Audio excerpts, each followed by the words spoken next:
Baltimore Orioles GM Elias was the last executive to leave the quiet annual GM meetings in San Antonio, where the buzz was notably absent.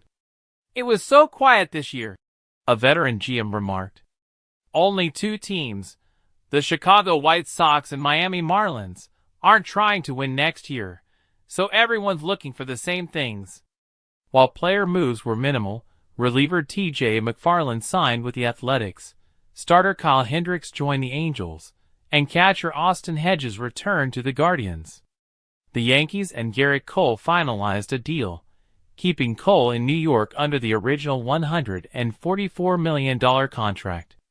Managerial updates dominated headlines, with the Padres extending Mike Shildt, and the Dodgers and Yankees negotiating extensions for Dave Roberts and Aaron Boone. Skip Shoemaker, a highly sought-after managerial candidate, took a unique assistant role with the Rangers, signaling he could step in after Bruce Bochy retires in 2025. Free agency is heating up, particularly around Juan Soto, dubbed the Mona Lisa of the market by his agent, Scott Boras. Soto is expected to draw interest from the Yankees, Mets, Blue Jays, and Giants, with the Blue Jays emerging as a potential dark horse. Mets owner Steve Cohen could personally push for Soto's signing despite reports that baseball operations head David Stearns may prefer a strategy focused on multiple acquisitions, possibly targeting players like Christian Walker instead.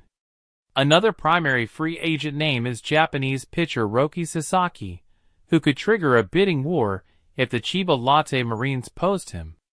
While all teams would show interest, the Dodgers, who could use another pitcher with Shohei Ohtani recovering from surgery, are considered favorites to land him. "It's exciting," Stearns said of Sasaki, highlighting the intrigue around the young pitcher's potential. In San Francisco, Buster Posey attended his first GM meetings as the Giants' president of baseball operations. Posey, who played a vital role in 3 Giants World Series titles, aims to leverage his experience in shaping the roster. He's already planning for changes to the Giants' analytics operations for the 2025 season. Meanwhile, Diamondbacks GM Mike Hazen is fielding offers for starting pitchers after their owner, Ken Kendrick, publicly criticized starter Jordan Montgomery. Montgomery remains on the roster despite tensions, giving Arizona flexibility with 6 starters. Hazen stated, "We're in a strong position from a starting pitching standpoint." Chicago White Sox starter Gerrit Cole, who struck out 209 batters last season, has also drawn significant interest. White Sox GM Chris Getz is listening to offers, but prioritizes a strong return, particularly position players. The Phillies and Dodgers are reportedly the most aggressive suitors. St. Louis Cardinals president John Mozeliak finds himself in a unique position. He enters his final year while planning for the team's future rather than focusing on a last championship run. Though not rebuilding, the Cardinals are resetting by letting Paul Goldschmidt walk, declining options on veterans like Lance Lynn and Kyle Gibson, and making All-Stars Nolan Arenado and Sonny Gray available. A few rumors were dispelled. The Brewers plan to keep All-Star closer Devin Williams.